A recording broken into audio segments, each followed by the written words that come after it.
Миңа хәзер 81 яшь. Күземә катаракт чире чыкты. Күзем томаланып бара. Күзлек ярамый башлады. Шуңа күрә моны улын алып килдем. Шуңа күрә бер гаҗәпләнмәгез. Гадәм баласының төрле чырлары була. Тизе операция ясарга җыенам, шуннан соң күзем ачылып китәр. Бака менә шушының белән укырга туры килә.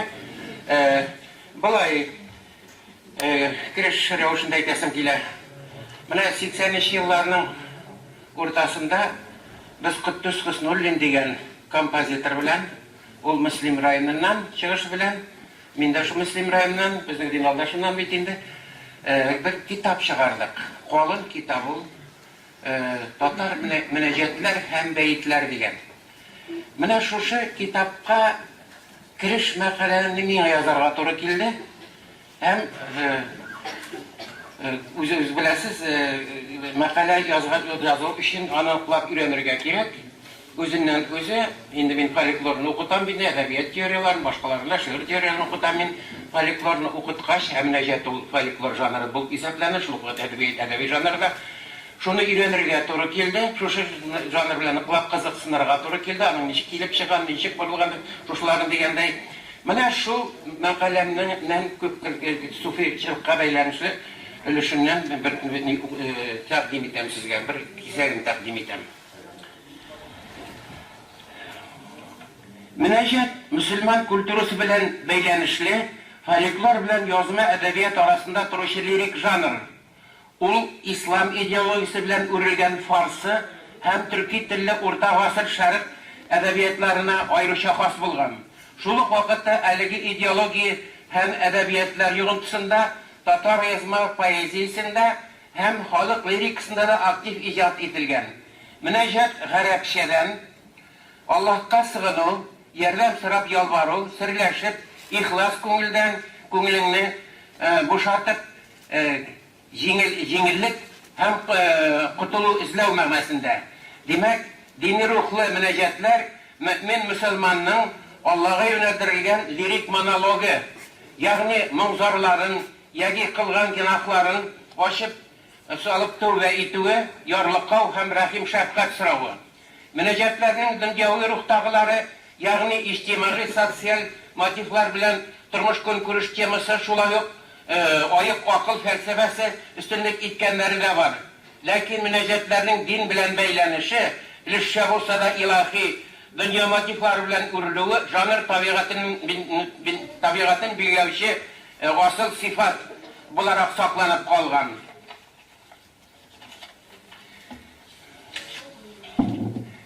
Айрым галимнәр һәм культура дин вәкилләре арасында мөнәҗәтләрне хатын-кызлар даирәсе белән бәйләнгән иҗат итеп кенә караучылар бар. Ләкин бу дөрес түгел. Дин шәригать кануннарын яклауга һәм гыйлем мәгърифәткә өндәгән, шулай ук әдәп, әхлак идеалларын гәүдәләндергән мөнәҗәтләрне күбрәк ирләр арасыннан чыккан талантлар, шагыйрьләр, муллалар, суфилар һәм укымышлы кешеләр иҗат итеп килгән. Моңа ышану өчен күп кенә шундый төрки яки шуңа якын әсәрләрнең авторларын Харәзми, Мөхәммәд Яр, Мәүлә Кылый, Хибатулла Салихов, Акмулла Тукай кебек уннарча шагыйрьләр икәнлеген искә төшерүдә җитә.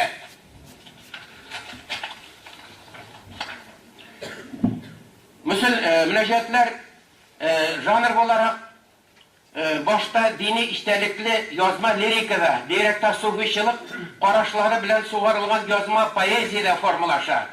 8нче йөздә хәзерге Гыйрак һәм Сүрия биләмәләрендә барлыкка килгән бу мистик агым акырында бөтен мөселман дөньясына үтеп кергән. Шул исәптән кече һәм Урта Азиядә, Көнчыгыш Европада урнашкан төрки дәүләтләрендә дә таралган. Бүгенге көндә безгә урта гасырларда суфийчылык идеологиясе һәм секта тарикатлары йогынтысында фарсы һәм төрки телләрдә иҗат иткән күренекле әдипләрдән Анатолий шагыйрьләре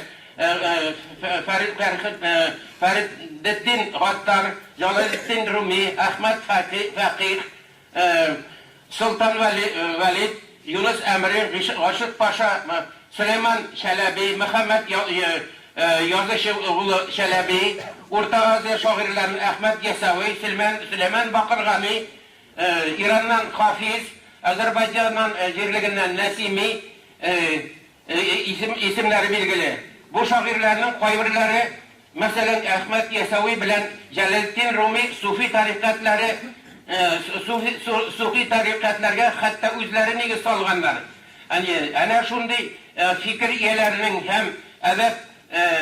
hem ediplerinin köp gasırlık icatı Cirliginde Sufiçilik edebiyatında Allah'ını, dinini ululagan tevhid, nağıt, zikir, salavat, mevlid, mağliciye, ramazaniye kıvık janrlar barılıkka kelgen. Münecat janrı Allah'ını hem Muhammed Peygamberini maqtav, danlığa bağışlangan bu dini yazma poezi janrları bilen barısı bilen de ilimtege kirgen. Şulayık folklor, şulayık folklordan kile turgan tradisiyalar bilen de nık urilgen. Orta İdil bu Bulgar Tatarlarının yazma poezisine hem onun bilen kan almaşkan halk lirikasına da münecetler, sufişilik taglimatı hem edebiyatı yığıntısında ötüp kirgen bulurga tiyiş. Çünkü bilübüzçe 922 yılda İdil boyu Bulgar devleti resmi revişte İslam dinini kabul etti. Hem bu hal ayrım tekşirişler karşı boyunca Bulgar Kıpçak babalarımız arasında şolay kısımırak Şırlarda Altın Urga devleti Kazan Hanlığı bilemelerinde sufişilik karışlarının hem dini sufişilik edebiyatının akırınlap tamır ceyhune kitire. Yesavi tarikatın düzüşü ataklı sufi ideologu hem şairi Ahmet Yesavi'nin hem onun körnekli şakirt müriti Süleyman Bakırgani'nin münecat janrı bilen avazdaş şiir hikmetleri şu edebiyatının birinci nigiz taşları bula. Hem keng taralıp Orta İdil boyları bilemelerine de Müslüman dininin şeyinde nıgıtığına yardım eder. Hem bu tabii de Yesavi tarikatı Bulgar devletinin resmi dini hem onun kanunları bilen hiç de karşılıkka kirmiyor. Kirisince ortalıkta turuşu bir Allah'ına tanışı manteistik ağım yöneliş bula.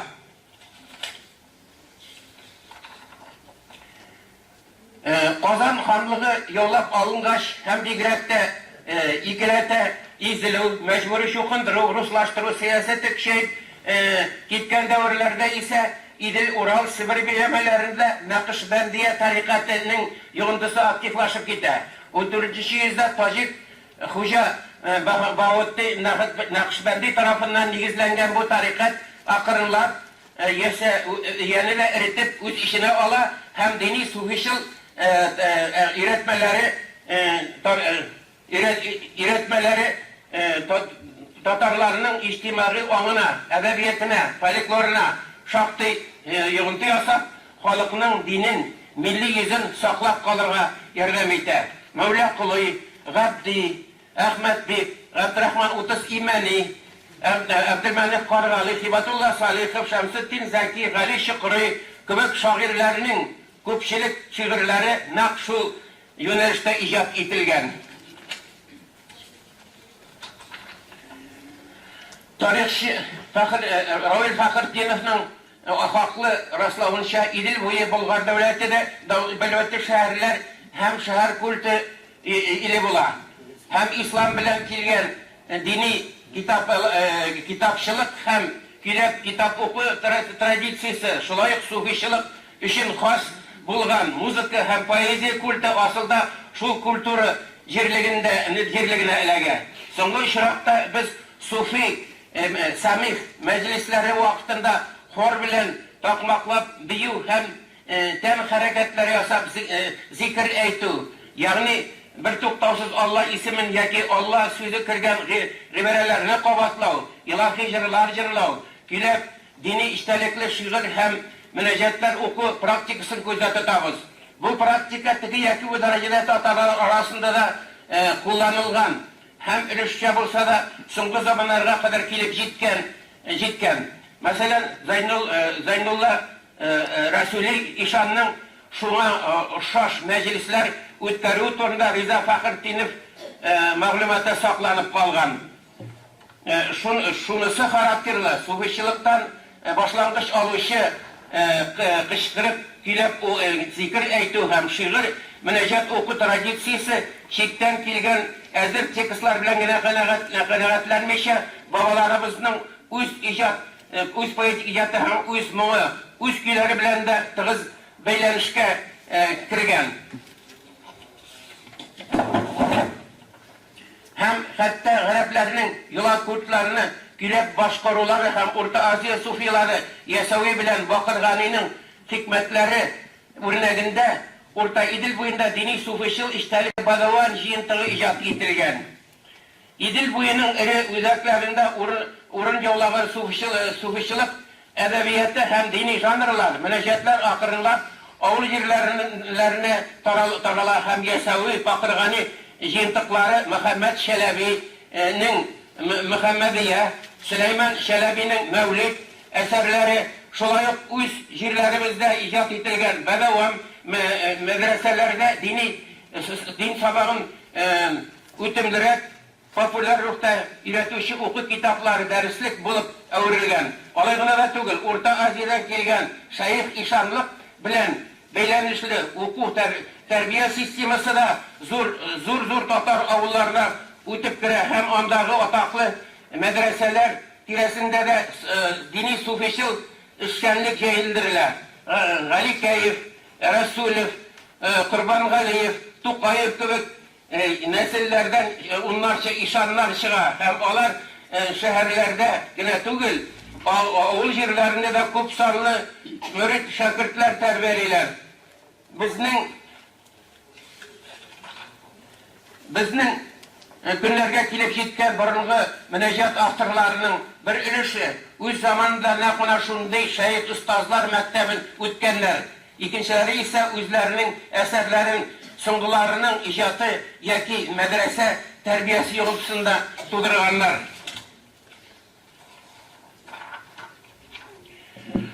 Алланы зурлаган һәм мактаган татар мөнәҗәтләре шәригъ әдәбиятында формалашкан тавхид гарәпчә бер итү, берләштерү, бер Алланы тану мәгънәсендә.